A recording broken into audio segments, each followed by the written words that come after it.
வணக்கம். இது B positive தமிழின் பூகோளச் செய்திகள்.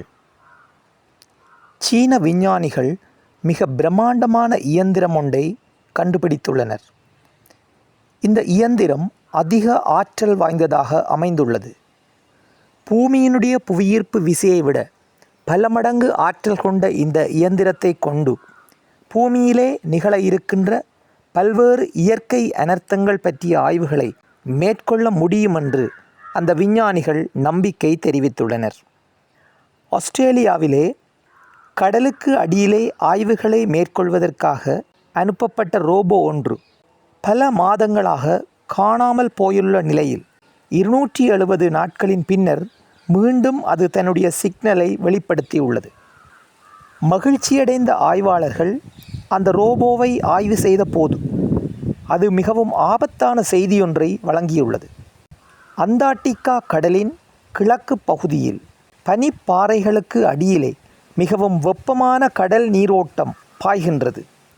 ஒரு சமயம் இது உருக முற்பட்டால் உலக கடல் நீரின் மட்டம் 4 அடிக்கும் மேலாக உயரும் என்று மிகவும் ஆபத்தான செய்தியை அந்த ரோபோ தன்னுள்ளே சேகரித்து ஆய்வாளர்களுக்கு வழங்கியுள்ளது. சீன விஞ்ஞானிகள் முள்ளில்லாத மீனை கண்டுபிடித்துள்ளனர். உலக மீன் பிரியர்கள் மீனை ஆசையோடு உண்கின்ற போது முள் குத்தி தொண்டையிலே மிக பாரிய சத்திர சிகிச்சை செய்கின்ற நிகழ்வுகள் கூடி நடைபெற்றுள்ளன.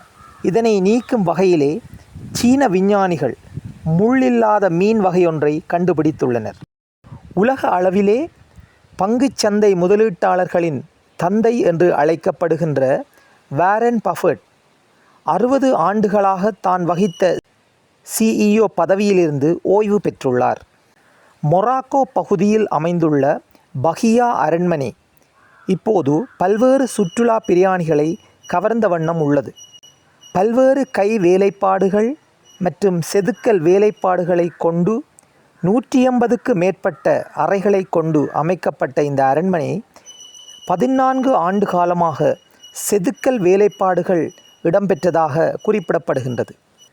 இந்தியாவிலே கர்நாடகா மாநிலத்தில் கேக்குடி என்னும் இடத்திலே உள்ள மலை வனப்பகுதியில் ஆயிரக்கணக்கான பறவை இனங்கள் மற்றும் பல்வேறு விலங்கு பல்வகைமைகள் வசித்து வரும் நிலையில் அங்கு பல எண்ணிக்கையிலான சுற்றுலா பிரயாணிகளும் வன ஆய்வாளர்களும் வந்து குவிவதாக செய்திகள் தெரிவிக்கின்றன.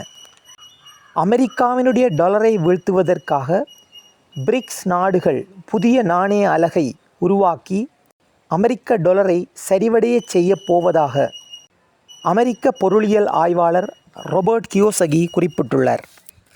இதனால் எதிர்வரும் காலங்களில் பலர் தங்கத்திலே முதலீடு செய்வதற்கான வாய்ப்புகள் அதிகம் உள்ளதாகவும் அவர் குறிப்பிட்டுள்ளார். கடந்த ஆண்டிலே அதிகம் பார்க்கப்பட வேண்டிய 5 ஆசிய நாடுகளுள் இலங்கையும் தெரிவு செய்யப்பட்டுள்ளது.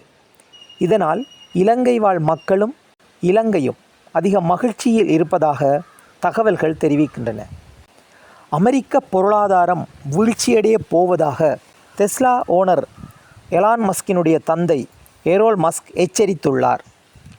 அண்மைய அமெரிக்காவின் பொருளாதார போக்குகள் பாரிய வீழ்ச்சியை நோக்கி செல்லப்போவதாக அவர் மேலும் குறிப்பிட்டுள்ளார். வெனிசுலா நகரத்தை அமெரிக்கா கைப்பற்றியுள்ளது. அமெரிக்காவினுள் வருகின்ற பெரும்பாலான போதைப்பொருள் வெனிசுலா நாட்டினூடாகவே வருவதாகவும் இதனால் தமது குடிமக்கள் மிகவும் பாதிப்படைகிறார்கள் என்றும் கூறி வெனிசுலாவினுடைய அதிபர் சிறை வைக்கப்பட்டுள்ளார். அங்கு புதிய ஆட்சி நிலவும் வரை அமெரிக்காவே அந்த நாட்டை நிர்வகிக்கப் போவதாகவும் தகவல்கள் தெரிவிக்கின்றன. மீண்டும் ஓர் செய்தியில் உங்களை சந்திக்கின்றோம். நன்றி.